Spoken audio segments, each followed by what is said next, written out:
Greetings. Hi, I'm Julie Bogart, and it is wonderful to be able to speak with you in Poland. I was delighted when I heard that my book was being translated into your beautiful language. What you may not know, and what many of my fans, even in the United States, do not know, is that my favorite poet of all time is one of your poets. Wisława Szymborska is the woman whose writings have had an enormous impact on my life. And I wanted to start just by reading to you the English translation. I'm sure you'll have it in Polish and it can be supplied to you in this video. But this poem has had a huge impact on me as an educator of children. And I think you'll understand why in a moment. The name of the poem is Notes from a Non-Existent Himalayan Expedition. And this is what I love about this poem. It helps us remember that the meat of our lives, the most important parts of our lives, have to do with growing and the ordinary things. So these are the Himalayas, mountains racing to the moon, the moment of their start recorded on the startling ripped canvas of the sky, holes punched in a desert of clouds, thrust into nothing, echo, a white mute, quiet. Yeti, down here we've got Wednesday, bread, and alphabets. 2 times 2 is 4. Roses are red here, and violets are blue. Yeti, crime is not all we're up to down here. Yeti, not every sentence there means death. We've inherited hope, the gift of forgetting. You'll see how we give birth among the ruins. Yeti, we've got Shakespeare there. Yeti, we play solitaire and violin. At nightfall, we turn lights on, Yeti. Up here, it's neither moon nor earth. Tears freeze. Oh, Yeti, semi-moon man, turn back, think again. I called to this Yeti inside 4 walls of avalanche, stomping my feet for warmth on the everlasting snow. The reason this poem has been my favorite for decades is that it reminded me every day that no matter what the state of the world was, whether it was the Iraq war or terrorism, whether it is COVID and a virus that is killing millions of people around the globe, we have the ability to inherit hope, the gift of forgetting. We can rebuild here among the ruins with the ordinary things, with what it means to create a family, what it means to invite our children to learn alongside of us. When I wrote The Brave Learner, my book, which you have with the same cover and a Polish title, I was writing it so that parents would reclaim the right and the responsibility to be the primary educators in their children's lives.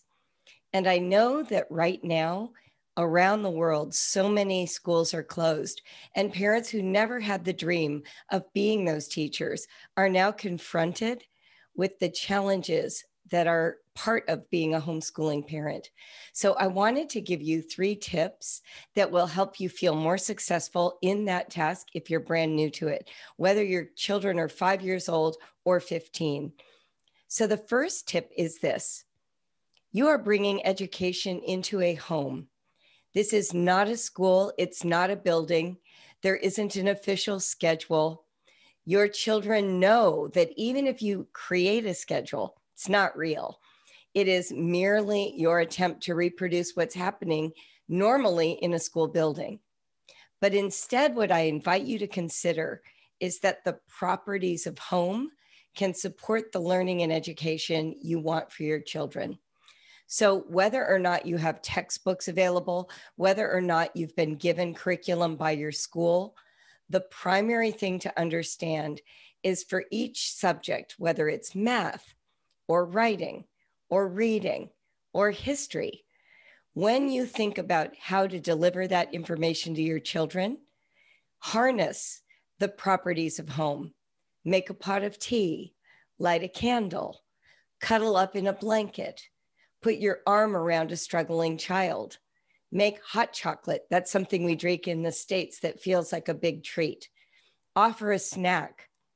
Give your children a sense that being home is still homey and is not an institution where they have to be formal and put on special clothes and behave in a particular way. Light candles if it's dark. I know in my family, one of the greatest pleasures that helped us have the energy to fill out all those math problems was to simply put our teapot on a little tea light stand. Even just that additional light and warmth gave us more willingness to participate in the challenge of math.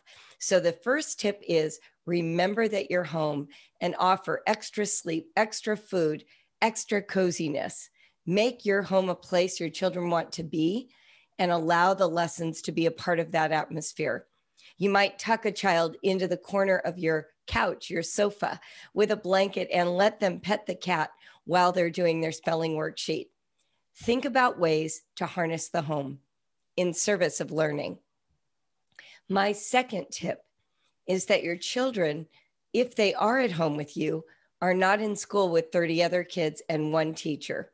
The ratio is much better. Whether you've got a 7-year-old, an 8-year-old, and a 10-year-old, or you've got 3 teenagers, that is still so much more possible for you to give them one-on-one time than they ever get in school. So I want you to really take hold of your relationship with your child and be their collaborator. If you are going to teach them about writing, for instance, don't make them write while you leave the room to go make dinner. Sit at the table, get your own sheet of paper, and both of you write at the same time. Take the same risks with your children, and they will be far more receptive to doing the schoolwork. If you've got teenagers, perhaps you're thinking they should be working more independently. Yes, in a school setting, but at home, it's incredibly lonely to simply be assigned worksheet and assignment, one after the other, that they are meant to perform without any participation from another person.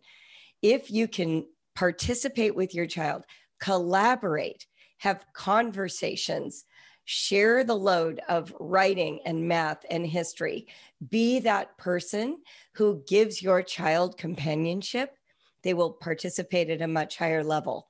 Does that mean you need to sit next to them for the entire worksheet or for the entire writing assignment? Maybe not, but check in with your teenager. Make sure that your teenager feels properly supported and that they have you available when they start to lose energy, or if they start to feel like, this is boring, I don't want to do this anymore. You can help by being their mentor and their friend. So the first one is keep the hominess in your home.